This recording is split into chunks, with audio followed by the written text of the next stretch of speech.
लोग कोरोना को लेकर लापरवाही बरत रहे हैं। उन्हें समझना चाहिए कि जब तक वैक्सीन नहीं आ जाती तब तक सोशल डिस्टेंसिंग जरूरी है।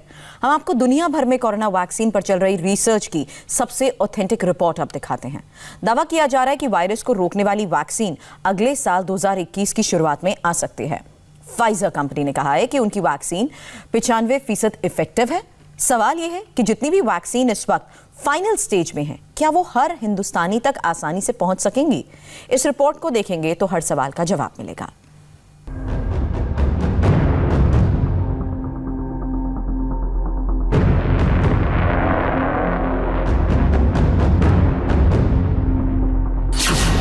दुनिया भर के वैज्ञानिकों का दावा है कि ये दुनिया की वो 4 वैक्सीन है जो कोरोना से बचा सकती है। इनमें पहली वैक्सीन है अमेरिका की कंपनी फाइजर की वैक्सीन, दूसरी है अमेरिका की ही मॉडर्ना कंपनी की वैक्सीन, और तीसरी है रूस की स्पुतनिक वैक्सीन, और चौथी भारत में तैयार की जा रही है कोवैक्सीन। अब इन वैक्सीन की सक्सेस रेट यानी वायरस पर कितनी असरदार है ये भी समझ लीजिए।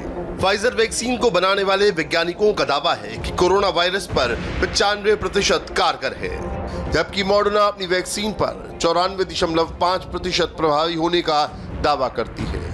इतना ही रूस की कंपनी स्पुतनिक वैक्सीन के असर को 92% कारगर मानती है। भारत में तैयार की जा रही कोवैक्सीन भी अपने दोनों ट्रायल में सफल साबित हुई है। अब इसके तीसरे फेज के परिणामों का इंतजार है, यानी इन चारों वैक्सीन के इस्तेमाल से कोरोना वायरस का अंत नजदीक दिखाई दे रहा है। लेकिन सबसे बड़ा सवाल यह है कि ये वैक्सीन भारत को कब तक मिल सकती है। हालांकि भारत सरकार वैक्सीन को भारत में लाने की कोशिशें तेज कर चुकी है, इसलिए उम्मीद और जरूरत दोनों बहुत ज्यादा है। देखिए, वैक्सीन जब आएगी तो सबसे पहले तो हाई रिस्क ग्रुप को दी जाएगी। उसके बाद जिन लोगों को ज़्यादा इन्फेक्शन के चांसेस हैं, हेल्थ केयर वर्कर्स हैं, उनको दी जाएगी। तो अगर हम ये कहें कि वैक्सीन हमें कब ऑफ द शेल्फ मिल पाएगी, जैसे कोई भी जो लो रिस्क कैटेगरी में भी आता है वो बाजार से खरीद के वैक्सीन लगा पाए, उसमें टाइम लगेगा। लेकिन हाई रिस्क ग्रुप में और जो जिन लोगों में मोर्टेलिटी के ज़्यादा चांसेस हैं, उनको वैक्सीन तो अगले साल के शुरू में मिलने की उम्मीद है। उम्मीद है कि अगले साल की शुरुआत से भारत को वैक्सीन मिलना शुरू हो जाए, लेकिन क्या हर हिंदुस्तानी की पहुंच में होगी ये कहना मुश्किल है। इन तीनों वैक्सीन की सफलता पर भी निर्भर करता है कि कौन सी वैक्सीन कब तक मिल पाएगी। लेकिन हर वैक्सीन को बनाने वाली कंपनी का दावा है उसकी वैक्सीन सबसे ज्यादा असरदार है। इसीलिए आपको वैक्सीन की सक्सेस रेट को बारीकी से समझना होगा। अमेरिकी कंपनी मॉडर्ना वैक्सीन एक आरएनए बेस्ड वैक्सीन है, जिसे 10 महीने की लंबी रिसर्च के बाद तैयार किया गया है। अच्छी बात यह है कि इस वैक्सीन के 3 ह्यूमन ट्रायल पूरे हो चुके हैं, जिसमें यह दावा किया गया कि ये वैक्सीन 94% से ज्यादा कारगर है। It's a really important milestone in the fight against the pandemic. Corona महामारी के खिलाफ जंग में ये बहुत अहम खबर है, क्योंकि हमारी वैक्सीन के नतीजे बता रहे हैं कि इससे कोविड-19 के गंभीर से गंभीर संक्रमण को काफी हद तक रोका जा सकता है। ये वाकई एक मील का पत्थर है। हालांकि हमें आगे अभी बहुत काम करना है। वैक्सीन के इफेक्टिव होने के बावजूद हमें और डेटा जुटाना है और इसकी स्टडी करनी होगी। इसके बाद हमें बड़े पैमाने पर वैक्सीन बनाने का काम शुरू करना होगा। And then of course we need to get busy manufacturing. Vaccine के सफल होने का दावा इस बात पर भी निर्भर करता है कि ये कितने दिन तक किस तापमान पर सुरक्षित रखी जा सकती है। हालांकि मॉडर्ना वैक्सीन के साथ सबसे अच्छी बात यह है कि इसे सिर्फ 8 डिग्री सेल्सियस पर 30 दिन के लिए सुरक्षित रखा जा सकता है, यानी सामान्य फ्रिज के टेम्परेचर पर भी इसे महीने भर तक रखा जा सकता है।